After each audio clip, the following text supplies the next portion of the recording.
ஆண்டவரும் இரட்சகருமாய் இருக்கிற இயேசு கிறிஸ்துவின் நாமத்தில் உங்களுக்கு நண்பின் வாழ்த்துக்கள். பிரியமானவர்களே, இந்த புதிய நாளிலும் உங்களை சந்திப்பதிலே நான் மகிழ்ச்சி அடைகிறேன். கர்த்தர் நல்லவர். ஹல்லேலூயா. பாருங்க, அவருடைய கிருபை ஒவ்வொரு நாளும் புதிதாய் இருக்கிறது. அவர் நம்மை நேசிக்கிற தேவனாய் இருக்கிறார். அதனாலே தான் ஒவ்வொரு நாளும் அவர் உங்களோடு கூட பேசுகிற தேவனாய் இருக்கிறார். தம்முடைய வாக்குத்தத்தங்களை உங்களுக்காய் அவர் தந்து கொண்டிருக்கிறார். ஆம் தேவனுடைய பிள்ளைகளே, இந்த காலை நேரத்திலும் கூட வேதத்திலிருந்து ஒரு வசனத்தை நாம் தியானிக்கலாமா? சங்கீதம் 84வது அதிகாரம் 11வது வசனம் இப்படியாய் எழுதப்பட்டிருக்கிறது. தேவனாகிய கர்த்தர் சூரியனும் கேடகமும் ஆனவர். கர்த்தர் கிருபையும் மகிமையையும் அருளுவார். உத்தமமாய் நடக்கிறவர்களுக்கு நன்மையை வழங்காதிரார். ஹல்லேலூயா. பாருங்க, ஆங்கிலத்தில் நாம் வாசிக்கலாம், The Lord will withhold no good things from those who do what is right. Amen. எவ்வளோ அழகான ஒரு வார்த்தை இந்த காலை நேரத்தில்.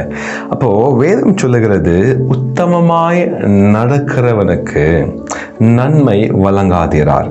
அப்படி என்றால் நாம் உத்தமமாய் நடக்கும் பொழுது நாம் கேட்கின்ற ஆசீர்வாதங்களை கர்த்தர் உடனே தருவார். ஆமென். அப்போ நாம் உத்தமமாய் நடக்கணும். அதுதான் கர்த்தர் நம்மிடத்துல விரும்புகிறது. அப்ப கர்த்தர் நம்மிடத்துல பணத்தையோ செல்வத்தையோ வீடுகளையோ காருகளையோ இப்படியாய் இந்த காரியங்களை அவர் விரும்புவது இல்லை. அவர் விரும்புகிற காரியம் என்ன தெரியுமா? நாம் உத்தமமாய் நடக்கணும், நாம் நீதியின் பாதையில் நடக்கணும், அவருக்கு கீழ்ப்படியணும். அதுதான் கர்த்தர் விரும்புகிறார். தேவனுடைய பிள்ளைகளே, இன்றைக்கு ஒருவேளை உங்களோட வாழ்க்கையில ஏதோ ஒரு காரியத்தை நீங்க நீண்ட வருடங்களாய் ஜெபித்து கொண்டிருக்கலாம். ஏதோ ஒரு ஆசீர்வாதம் வருகிறதை போல இருக்கும், ஆனால் கைமீறி அது போகிறது. ஏதோ ஒரு காரியம் உங்களுடைய குடும்பத்தில் தடைப்பட்டு கொண்டே இருக்கிறது. ஏதோ ஒரு ஆசீர்வாதம் உங்களுடைய குடும்பத்தில் தடைப்பட்டு கொண்டே இருக்கலாம். தேவனுடைய பிள்ளைகளே, அப்போ நீங்க நிதானத்தை பார்க்கணும். உங்களுடைய தனிப்பட்ட வாழ்க்கையில இல்லை என்றால் உங்களுடைய குடும்பத்தில் ஏதோ ஒரு காரியம் கர்த்தருக்கு விரோதமாய் நீங்க செய்து கொண்டிருக்கலாம். ஏதோ ஒரு காரியம் கர்த்தருக்கு பிரியமில்லாமல் நீங்க செய்து கொண்டிருக்கலாம்.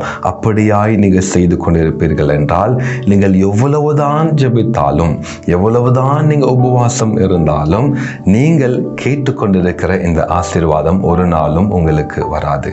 ஏன் தெரியுமா? அவர் நீதியின் தேவன். வேதம் சொல்லுகிறது, நாம் உத்தமமாய் நடக்கணும். அப்போ கர்த்தர் நம்மிடத்தில் விருப்பப்படுவது நாம் உத்தமமாய் நடக்க வேண்டும் என்று. அப்போ இன்றைக்கு உங்களுடைய குடும்பத்தில், உங்களுடைய தனிப்பட்ட வாழ்க்கையில ஒரு அற்புதம் நடக்க வேண்டும் என்றால், உங்களுடைய வாழ்க்கையில ஒரு ஆசீர்வாதம் வர வேண்டும் என்றால், நீங்கள் செய்ய வேண்டியதெல்லாம் என்ன தெரியுமா? உங்களுடைய வாழ்க்கையை நீங்க கர்த்தருக்கு ஒப்பு கொடுக்கணும். நீங்கள் பரிசுத்தமாய் மாறணும். உங்களுடைய வாழ்க்கையில ஏதோ ஒரு காரியம் கர்த்தருக்கு பிரியமில்லாமல் நீங்கள் செய்து கொண்டிருக்கலாம். இல்லை என்றால் உங்களுடைய வாழ்க்கையில கர்த்தர் வேண்டாம் என்று சொன்ன ஒரு காரியத்தை நீங்க செய்து கொண்டிருக்கலாம். தேவனுடைய பிள்ளைகளே, உங்களுடைய வாழ்க்கையை நீங்க கர்த்தருக்கு ஒப்பு கொடுப்பீர் என்றால், நீங்க உத்தமமாய் கர்த்தருடைய சமூகத்தில் நிற்பீர் என்றால், அப்பொழுது நீங்கள் கேட்டுக்கொண்டிருக்கிற அந்த ஆசீர்வாதம், நீங்கள் கேட்டுக்கொண்டிருக்கிற அந்த அற்புதம் உங்களை தேடி வரும். ஆம் தேவனுடைய பிள்ளைகளே, அதுதான் வேதம் சொல்லுகிறது, உத்தமமாய் நடக்கிறவர்களுக்கு நன்மையை வழங்காதிரார். He will never withhold any good things those who do what is right.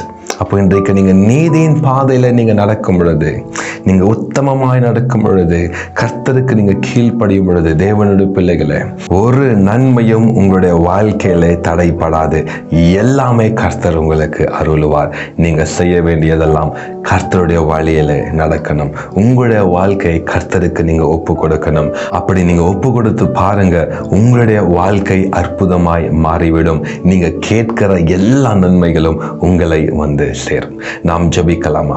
அன்பின் தகப்பனே, இந்த புதிய நாளுக்காக நன்றியப்பா. இந்த நாளிலே என்னோடு இணைந்து ஜெபித்துக் கொண்டிருக்கிற ஒவ்வொரு பிள்ளைகள் மேலும் தேவரீர் உம்முடைய பிரசன்னம் இறங்கி வரட்டும். இவளை ஆசீர்வதியும், பெரிய காரியங்களை செய்யும். இயேசுவின் மூலமா ஜெபிக்கிறோம் எங்க ஜீவனுள்ள நல்ல தகப்பனே. ஆமேன், ஆமேன், ஆமேன். God bless you.